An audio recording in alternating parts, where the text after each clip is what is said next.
Bon, il reste la partie vraiment pénible de l'affaire. Ah, mais avant, il faut que je fasse une correction. J'ai dit vraiment quelque chose de très bête. Là. Vous avez été gentil jusqu'à la pause. Donc, ça, il faut l'enlever. Ça sera une conséquence du résultat final, une fois qu'on aura démontré que c'est un isomorphisme. La coadmissibilité en tant que GL2 de ZP représentation est trivialement une conséquence de ça, parce que maintenant, ça veut dire que celui-là est un quotient de ça, mais ça n'est pas du tout clair que cet objet-là, pour l'instant, est cohérent sur oméga. Parce que vous savez juste qu'il y a un quotient qui est cohérent sur oméga.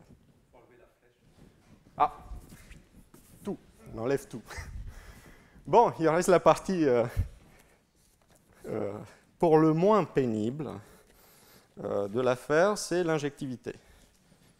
Alors, tout le problème vient du fait que, comme je vous ai dit plusieurs fois, du côté de la cohomologie de Durham de sigma n, on avait ces deux supercuspidales qui apparaissaient via l'argument d'uniformisation, mais ce n'était pas clair du tout qu'il n'y a rien d'autre.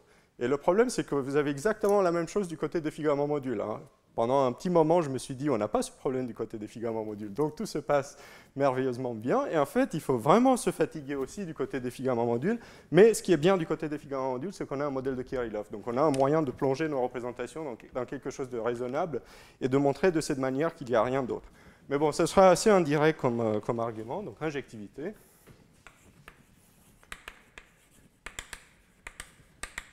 Alors, donc comment est-ce que ça marche? Maintenant, on sait que F induit une surjection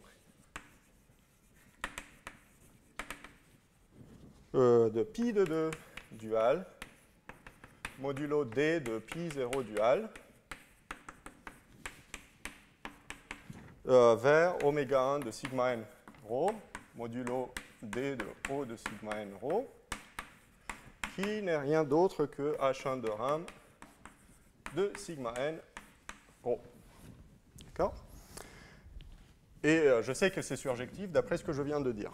Alors maintenant, on dualise tout ça, ce qui signifie qu'on aura une injection du H1 de Durham à support compact de sigma n rho dans ce truc-là. Et je vais lui donner un nom. Je ne vais pas lui donner un nom. Non. Parce que je vais vous dire tout de suite qui est celui-là. Alors, ça a l'air absolument affreux. Vous prenez un quotient de duo et vous dualisez encore une fois, mais ça signifie quoi? Ça signifie finalement que vous prenez le double dual de pi de 2, autrement dit pi de 2 tout court, et un certain sous-espace qui est tué par ce truc-là. Et si vous regardez ce que ça veut dire, parce que ce D, je vous rappelle que c'est juste un autre moyen d'écrire l'action de U+, finalement, c'est simplement pi de 2, U plus égale 0, dual. Zut, il n'y a plus de dual, justement. Hop, c'est juste ça. C'est la partie tuée par U+, dans pi de 2. Alors là, il convient de faire une petite remarque, parce que j'ai passé 2 minutes de l'exposé disant il n'est pas clair que pi de 2 est une représentation localement analytique, et pourtant j'écris de pi de 2 U plus égale 0. En fait, il y a quelque chose qui est clair, c'est que pi de 2 est une représentation localement analytique du Borel.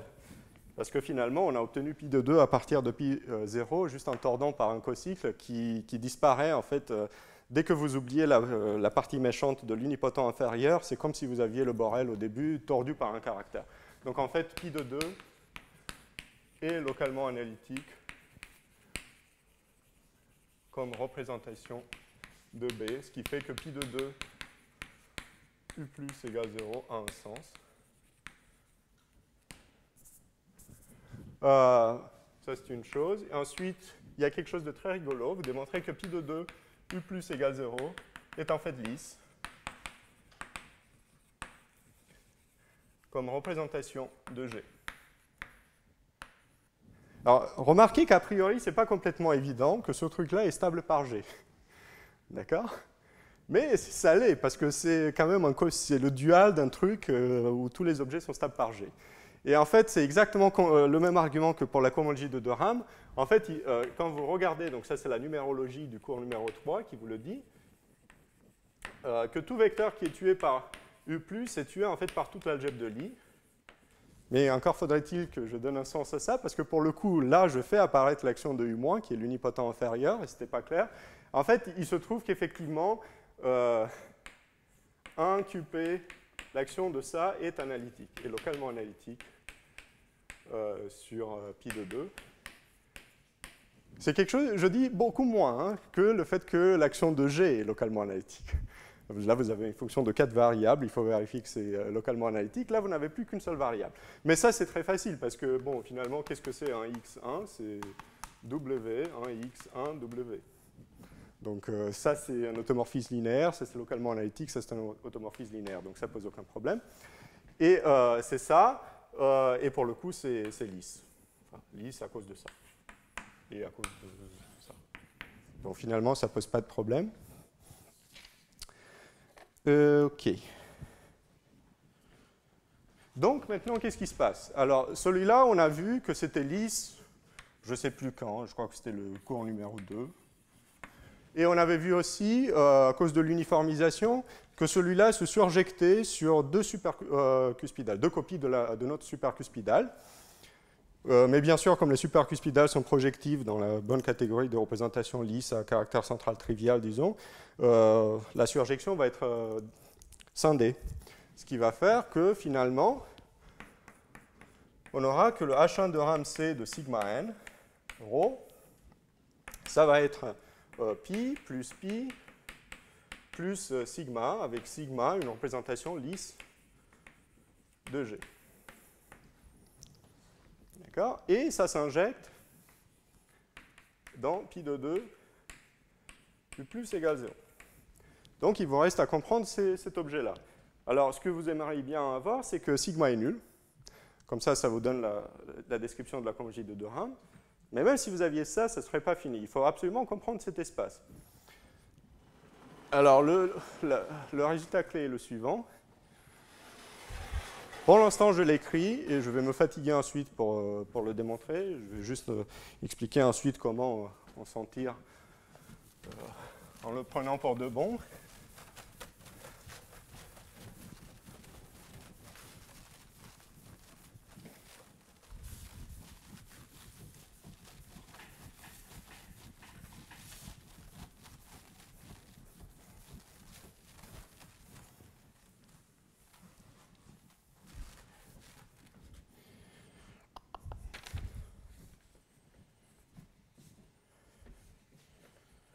Oui, donc, quelques préliminaires. Donc, définition. Je vais appeler LC, l'espace des fonctions phi. Ça, c'est des trucs qu'on a vus à la fin du cours dernier, mais que j'ai malheureusement affreusement mal expliqué. Bon, ça ne sera pas mieux aujourd'hui, si ça peut vous rassurer. Donc, je prends des fonctions de QP étoile à valeur dans L temps QP cyclotomique, qui sont localement constantes, à support compact dans QP. Alors, c'est là toute l'affaire, à support compact dans QP, c'est-à-dire je demande qu'elle soit nulle à l'infini, mais pas forcément au voisinage de 0.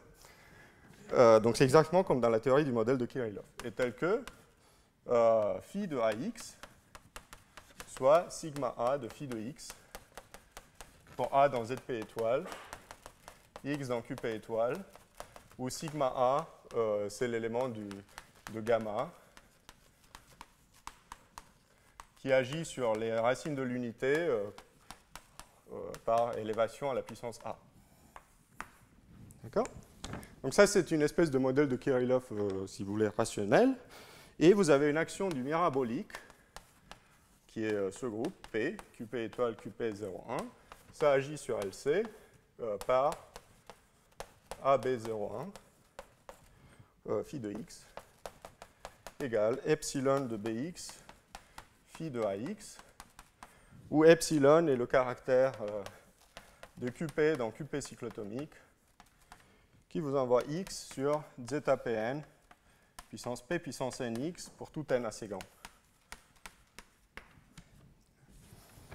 Je fixe une fois pour toutes une suite compatible de racines de l'unité. Alors, la manière d'y penser, c'est vraiment de la manière suivante. Vous avez ce genre d'égalité dans B de Rham plus. Autrement dit, ce epsilon de x, c'est vraiment e puissance 2 pi x. OK. Et LCC, c'est les éléments phi dans LC qui sont nuls au voisinage de 0.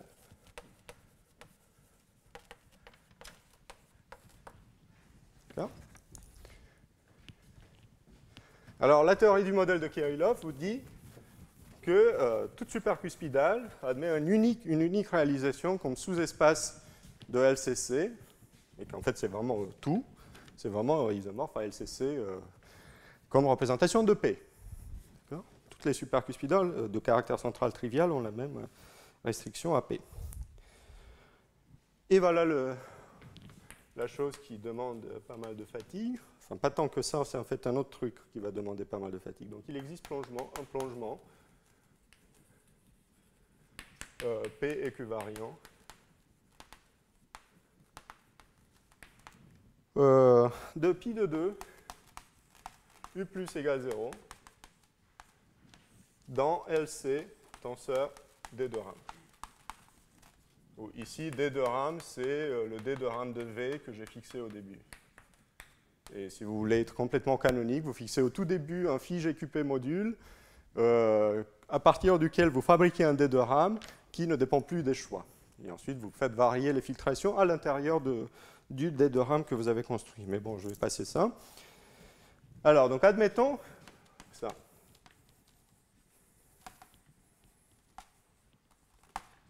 Et voyons comment on peut conclure. Alors, ce qui se passe, c'est que donc on a pi plus pi, qui n'aura pas de mal à s'injecter dans pi plus sigma, qui, lui, se plongeait dans pi de 2 U plus égale 0, et qui, enfin, se plonge dans LC, tenseur D de RAM. À partir de maintenant, je regarde tout ça en tant que paire représentation. J'oublie l'action de G, je les traite comme des représentations du mirabolique.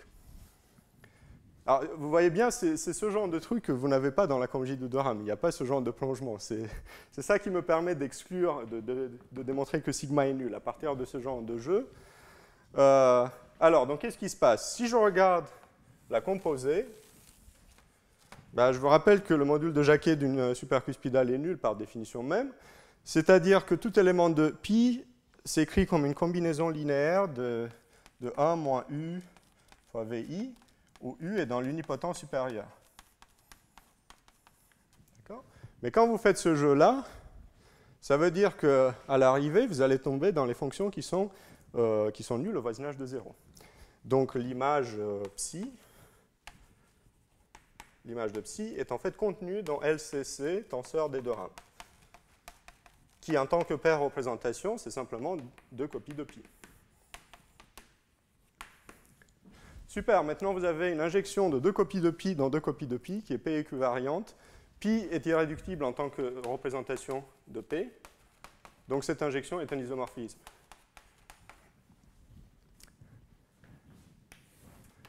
Mais si vous regardez ce que cela veut dire, ça veut dire maintenant que si vous prenez un V dans sigma, donc on regarde l'image.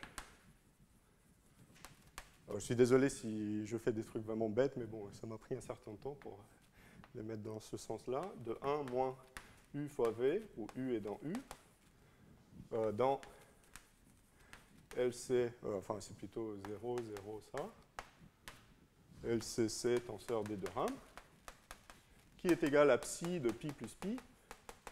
Et quand on voit ce que ça veut dire que finalement 1 moins U fois V est nul. Autrement dit que sigma est invariante par U. Mais ça se plonge aussi dans LC, invariant par U, tenseur D de RAM, et au miracle, ça c'est nul. Donc sigma est nul. D'accord ? Ça vous dit en particulier que la cohomologie de RAM à support compact de sigma n rho, c'est bien pi plus pi. Mais vous n'avez pas fini. Parce que quand on prend un élément 1 moins u fois phi, si on prend n'importe quelle fonction dans LC et qu'on lui applique un 1 moins u, ça s'annule au voisinage de 0. D'accord ? Donc ça montre déjà que la cohomologie de RAM à support compact, c'est bien 2 copies de pi. Et maintenant, il faut faire le même jeu avec pi de 2 u plus égale 0. Parce que vous voulez aussi montrer que l'autre est formé de 2 copies de pi. C'est assez miraculeux comment, à la fin, les choses se mettent dans le bon sens.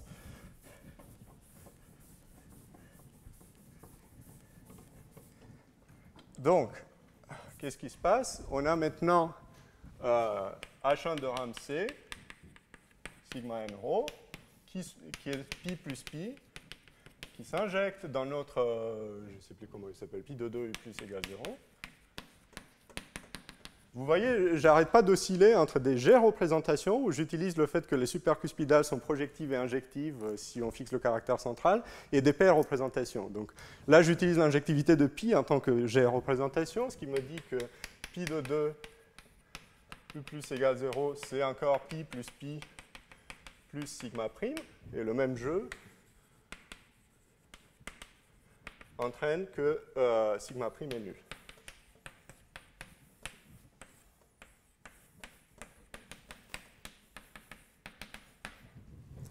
Et donc, pi de 2 u plus égale 0 est aussi isomorphe à 2 copies de ce petit pi.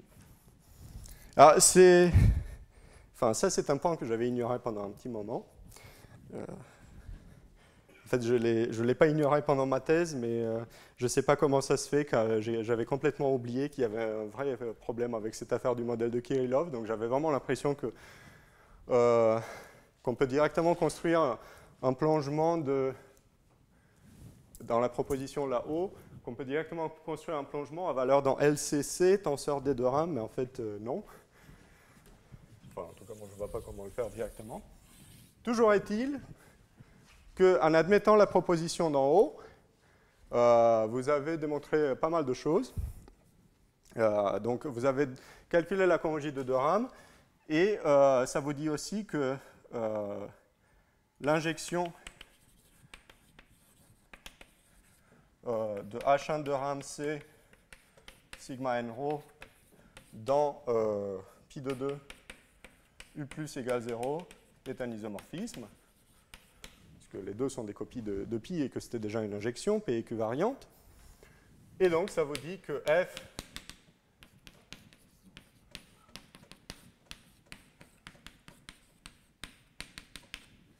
de ça dans ça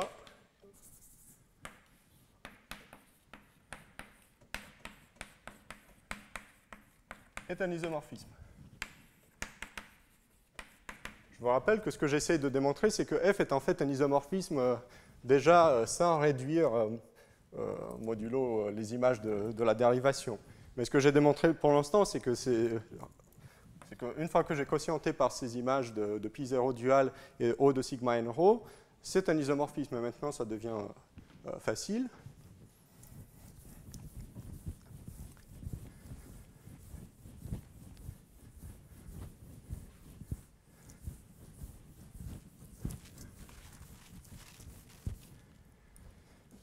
Alors, qu'est-ce que c'était D finalement?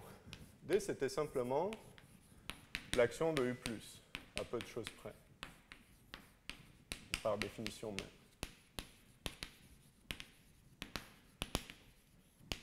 Alors, le fait que ce truc, que je vais appeler étoile,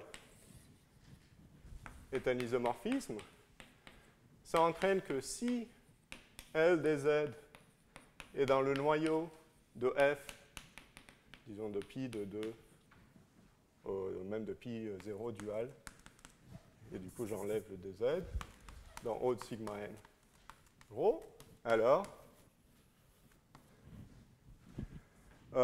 U plus L, enfin, pardon, alors L est dans U plus de O de sigma n rho. Pourquoi? Parce que je pars d'un L tel que f de L soit nul. D'accord? Mais ça veut dire que f de L des Z est nul, par définition même du prolongement de f. Donc j'ai un élément là, et je sais qu'il s'en va sur 0 là. Donc il s'en va aussi sur 0 dans le quotient. Mais s'il s'en va sur 0 dans le quotient, ça veut dire, puisque ça c'est un isomorphisme, ça veut dire qu'il vivait déjà là. Autrement dit, qu'il était dans l'image de U+. C'est exactement ce que j'ai écrit. Sauf que j'ai écrit n'importe quoi, évidemment. U0, U plus, pi0 dual. D'accord, je recommence. J'ai un élément dans pi0 dual qui s'en va sur 0 là. Et ça veut dire que L dz est un élément là, qui s'en va sur 0 là, donc qui s'en va sur 0 dans le quotient. Mais puisqu'au niveau du quotient c'est un isomorphisme, ça veut dire que L dz était déjà là. Mais être là, ça signifie exactement que L est dans l'image de U+, ce qui est ça. Donc vous pouvez itérer, puisque U+, maintenant est injectif sur O de sigma n, O et oméga 1 de sigma n, O. Ça entraîne que le noyau de F est en fait contenu dans l'intersection sur n de U plus puissance n fois pi0 dual. Mais ce noyau, il est aussi stable par W, parce que F et G équivariants. W, c'est toujours l'élément 0, 1, 1, 0. Donc le noyau de F est aussi contenu dans l'intersection de U moins puissance n pi0 dual.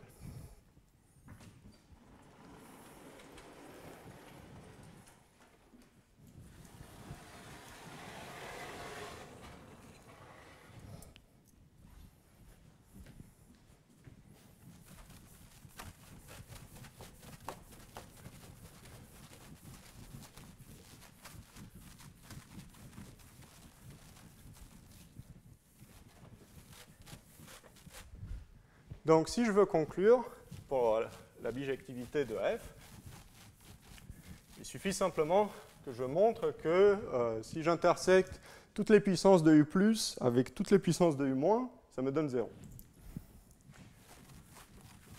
En fait, c'est quasiment sûr qu'il suffit juste d'intersecter toutes les puissances de U+, mais je ne sais pas le faire, donc il vaut mieux démontrer quelque chose de plus faible, donc l'M. Je me donne cette intersection.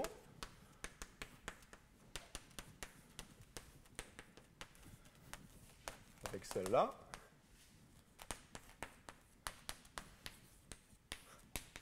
Et je dis que ça, c'est 0.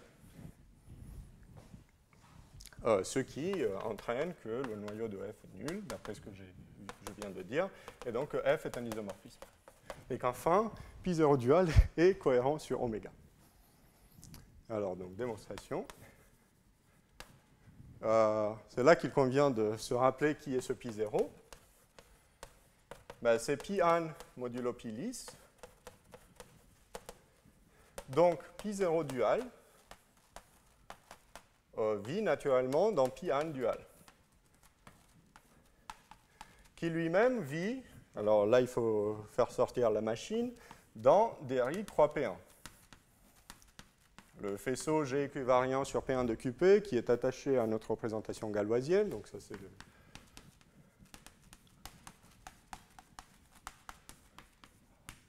D'accord. Donc il suffit de démontrer le même énoncé, mais avec dri croix P1 à la place. Mais l'avantage, c'est qu'on sait ce que c'est l'action de U+, et de U- sur celui-là. Et donc l'intersection de U+, puissance n, si j'ai un Z qui est là,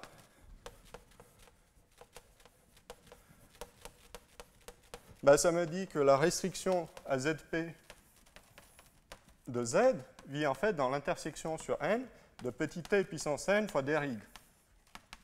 Où petit t, c'est le log de 1 plus grand T dans la node ρ. D'accord? Mais trivialement, cela vaut 0. Ce qui fait que, finalement, la restriction à ZP de Z est nulle. Mais vous pouvez faire le même jeu avec U-. Ça vous donnera que la restriction à ZP de WZ est nulle. Et comme c'est un faisceau, ça veut dire que Z est nul.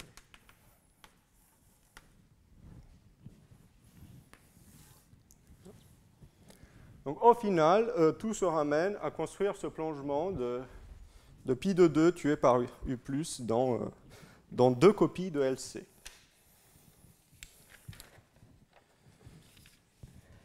Alors là, c'est fou, j'ai exactement le même temps que la fois dernière. La dernière fois, j'ai fait une catastrophe à cause du modèle de Kirillov. Bon, je vais essayer de faire une deuxième. Oui. Oui, oui. Non, non, là je ne sais pas du tout comment démontrer. En fait, mais ça, c'est un énoncé intéressant en lui-même. Celui que je vais montrer, là, pour le coup, c'est que du côté des filaments modules, oui. Oui. Non, parce que je n'ai aucune idée comment plonger directement la conjugie de De Rham, faire une espèce de modèle de Kirillov pour la conjugie de De Rham, je n'ai pas la moindre idée.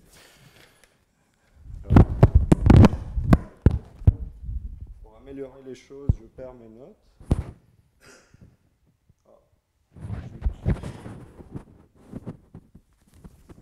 Je crois que j'ai fait une connerie, en fait.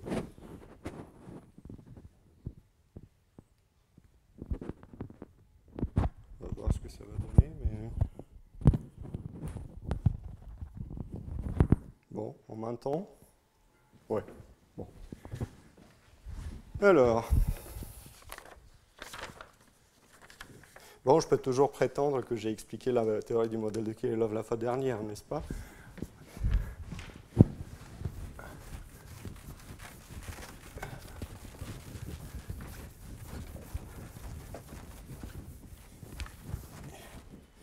Alors, donc là, démonstration de la proposition.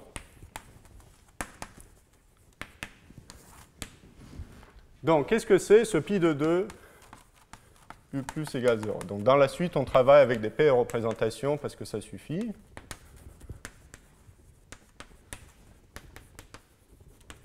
Et on ignore les twists.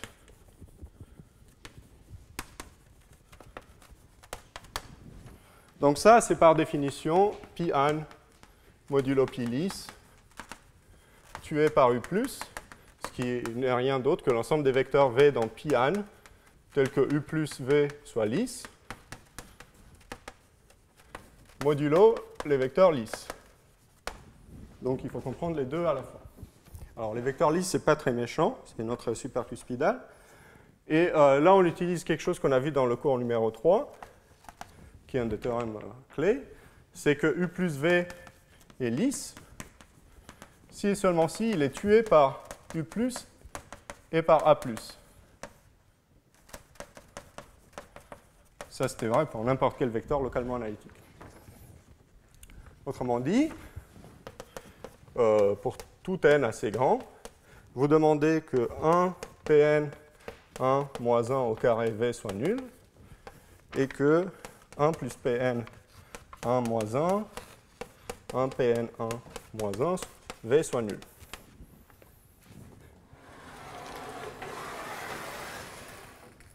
Donc vous passez ensuite par le modèle perfectoïde, disons, de pi, en termes d'anneau de Fontaine.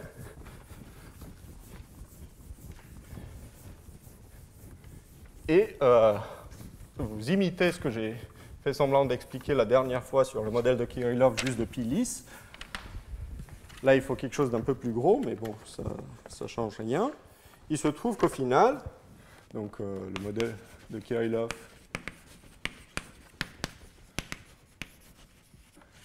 à la Kolmez nous donne un plongement de l'ensemble des vecteurs V dans pi an tel que U plus V soit lisse dans... Alors là, c'est compliqué.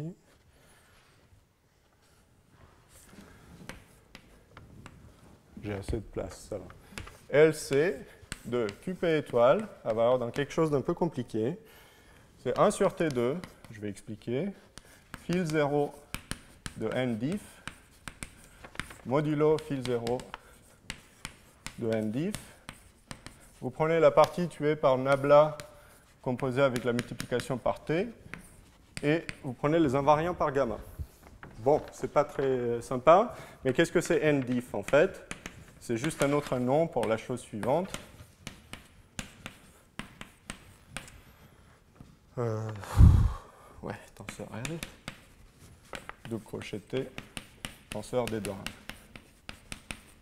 fait, C'est la variante formelle de l'équation différentielle p-adique attachée par Berger à notre représentation de Durham.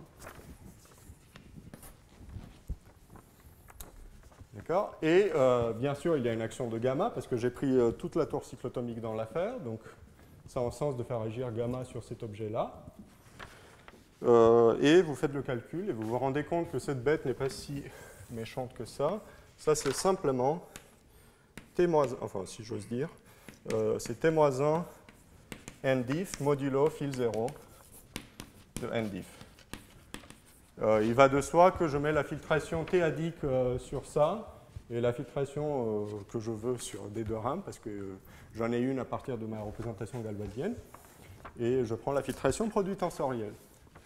Donc, au final, je tombe sur quelque chose qui est quand même assez gros. Si vous regardez en détail ce que c'est pas terrible pour l'instant, mais vous faites encore un petit calcul et vous voyez que V est dans pi lisse. Si et seulement si la fonction attachée à V est à valeur. C'est là que le miracle se passe, en quelque sorte, dans T-1 fil 0 NDIF modulo fil 0 NDIF tué par Nabla. Ça, c'est exactement la condition d'être tué par U+, et par A+. Et de nouveau, vous faites le petit calcul, et ça vous donne T-1, non, ça vous donne exactement NDIF modulo fil 0 NDIF. Et là, vous remarquez quelque chose de passionnant, c'est que quand vous faites le quotient de ça par ça, la filtration disparaît. Ce qui est normal, parce que vous voulez quelque chose qui dépend de rien. Pi de 2 U+ égale 0, c'est un objet qui n'est pas censé dépendre de la représentation galoisienne. Donc, au final, c'est quelque chose d'un peu miraculeux, mais c'est normal à la fin. Vous tombez, vous avez un critère d'être lisse, qui vous donne naturellement, maintenant, une injection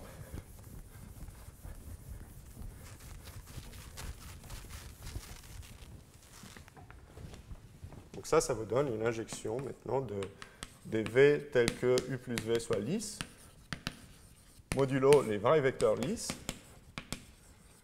dans LC, QP étoile, T-1 NDIF, modulo NDIF, gamma. Mais qu'est-ce que c'est cet objet-là? Un twist près, c'est simplement L tenseur QP-SIC, tenseur D de Durham. C'est complètement clair sur la définition de NDIF, parce qu'essentiellement, c'est l'extension cyclotomique double crochetée, tenseur D de Durham. Donc quand vous réduisez modulo petit t, il ne reste plus que D de Durham. Et ça, c'est exactement ce que j'avais appelé LC, tenseur D de Durham. Alors bien sûr, vous suivez les identifications et vous voyez bien qu'à la fin, c'est compatible à l'action du mirabolique. De toute façon, l'action du mirabolique est déterminée par l'action de gamma essentiellement, et vous avez tout fait pour que ça commute. Donc ça finit la démonstration de notre théorème principal. Et j'ai encore 10 minutes pour expliquer quand même quelque chose sur les filtrations. Je ne suis pas sûr que j'ai voulu arriver à ce point, mais bon, tant que j'y suis, je vais jouer le jeu. Ça, c'est vraiment hyper pénible, parce qu'il faut rendre les choses canoniques et il faut se décider comment on choisit une base dans un espace vectoriel dimension 2, et c'est un peu pénible, mais bon. Je vais expliquer ce que je peux faire, ce qu'on peut faire, mais bon. Donc, à la recherche de la filtration perdue. Donc, je vous ai donné un isomorphisme maintenant qui ne fait pas apparaître des filtrations dans l'affaire, d'accord? Notre théorème principal ne fait pas apparaître des filtrations. Alors, il se passe la chose suivante. Donc, on a notre pi 0 dual qui va vers pi de 2 dual. C'est la dérivation que j'ai construite avant.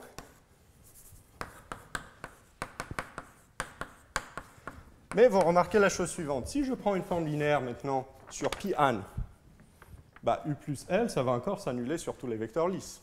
Donc celui-là s'étend en pi an dual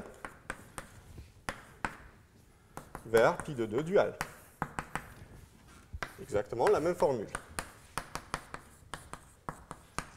Car U plus L tue pi lisse. Je rappelle que pi de 2 dual, en tant qu'espace, c'est juste l'orthogonale des vecteurs lisses. Alors, il y a quelque chose à vérifier là, c'est que c'est G équivariant, et pour ça, il faut vérifier que certaines formules qui étaient valables dans la partie numérologie, qui étaient valables sur pi crochet 0 dual, le sont encore sur pi an, mais ça ne pose vraiment pas de problème. Donc, de cette manière, vous avez plongé pi an dual dans pi crochet 2 dual. Le point est de comprendre le conoyau. Et on sait a priori que ça sera juste une copie du dual de petit pi, pour des raisons, parce qu'on vient de démontrer tout ce qu'on veut sur pi crochet 2 et pi crochet 0.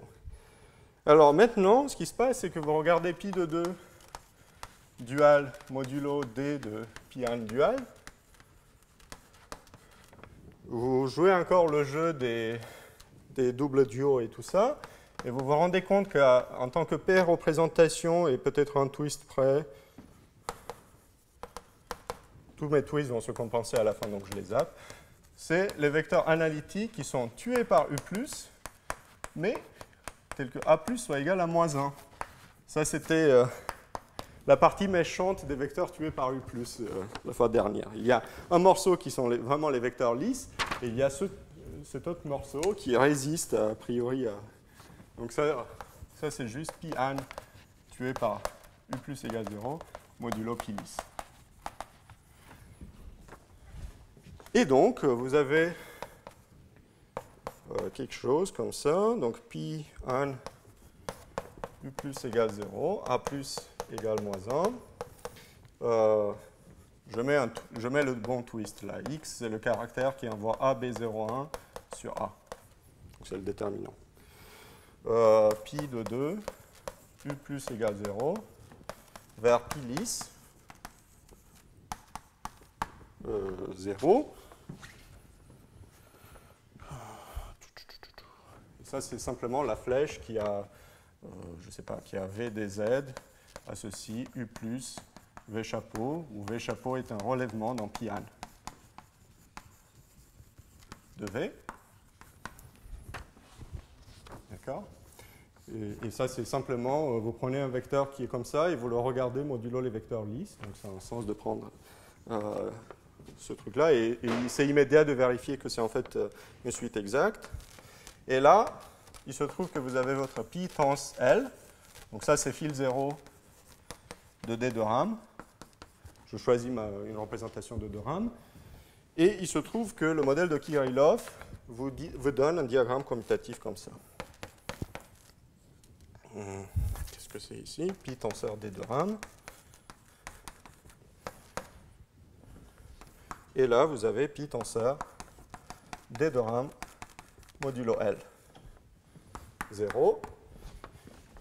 Donc, ça, c'est l'isomorphisme qui est donné par la proposition précédente. C'est-à-dire le plongement de pi de 2 U+ égale 0 dans LC tenseur D de RAM, combiné au fait que l'image tombe automatiquement dans LCC tenseur D de RAM, parce que je sais déjà que c'est deux copies de la supercuspidale, et combiné avec le plongement canonique de pi dans son modèle de Kirillov. Donc c'est ça, et on a ça aussi. Donc tout ça est donné par le modèle de Kirillov. Et le même genre de calcul qu'en haut. Et je vais finir avec un joli diagramme.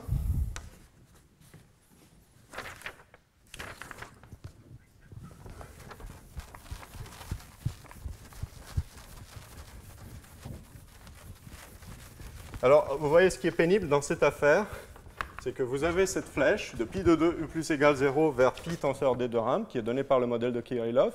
Et d'après les calculs que j'ai fait là-haut, c'était à peu près clair que les filtrations doivent disparaître en passant au quotient. Mais en fait, c'est vraiment pas évident de vérifier a priori que la flèche ne dépend pas du choix de la représentation galoisienne. Il y a un moyen de le faire, mais c'est pas clair, a priori. Donc, ce qui se passe, c'est que maintenant, vous avez le diagramme suivant.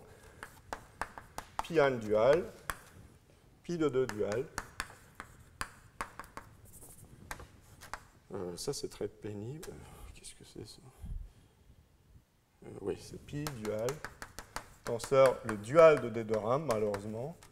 Modulo pi dual, tenseur l'orthogonale de L, qui est pi dual, tenseur le dual de L. Là, vous avez pi 0 dual, qui s'injecte naturellement là-dedans. Là, vous avez D, pi de 2 dual. Là, c'est l'identité. Là, vous vous restreignez au vecteur tué par U+. Donc ça, c'est juste la restriction. Que vous identifiez à pi dual tenseur D de RAM dual par le modèle de Kirillov. Et on démontre que ça, c'est un truc vraiment canonique. Donc là, ça va avec un 0 comme ça. Et là, ça ne peut être que la flèche évidente qui est la projection. Bon, autrement dit, ça signifie que pi1 dual, finalement, pi L1 dual, c'est l'image inverse de pi dual tenseur L orthogonal dans pi de 2 dual. Celui-là, vu à l'intérieur de pi dual tenseur D de RAM dual, que vous pouvez identifier avec, si vous voulez, soit la comogite de RAM, le sigma n rho, soit le conoyau de la dérivation sur pi 0 dual. Voilà. Bon, je m'arrête avec les L et tout ça, mais en principe, ça vous donne une rigidification de l'affaire qui vous permet de retrouver tous les pi L1 à l'intérieur de cet objet pi de 2 dual qui, lui, est canonique. Et vous regardez simplement, vous avez deux copies de pi dual en quotient, et à chaque fois quand vous prenez une droite, essentiellement l'image inverse de l'orthogonale de cette droite et le dual de vecteur localement analytique. Voilà. Bon, Ah non, mais c'est parfait, en fait, j'ai fini pile à l'heure. Merci.